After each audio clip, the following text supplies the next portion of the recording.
Welcome to the Rim Break Rodeo. We hope this video helps.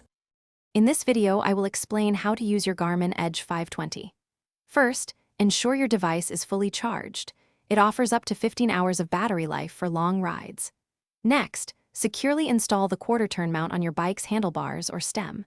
Power on the unit and allow it to acquire satellite signals for precise GPS tracking. Finally, pair your smartphone using Bluetooth to enable smart notifications and seamless ride data uploads. The Edge 520 excels in guiding your rides.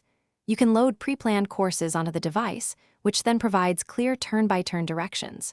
While it includes a base map, remember to pre-plan detailed routes for the best experience.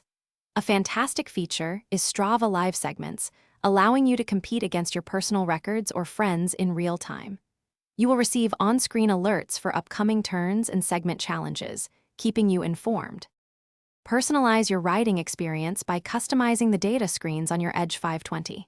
You can set up to 10 data fields per screen, choosing from a rich selection of metrics like speed, cadence, power, and heart rate.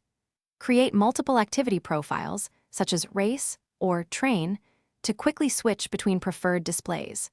Remember to adjust the screen brightness for optimal visibility, whether you are riding in bright sunlight or low-light conditions. The Edge 520 offers robust connectivity and training tools. Pair various ANT Plus sensors, including heart rate monitors, speed, cadence, and power meters, for comprehensive data. You can even control compatible ANT Plus FVC indoor trainers directly from the unit. Access advanced physiological metrics like VO2, max estimation, and recovery advisor to optimize your training. Plus, stay connected with text and call notifications from your smartphone, displayed right on the device. Thanks for watching. Consider subscribing if we helped you.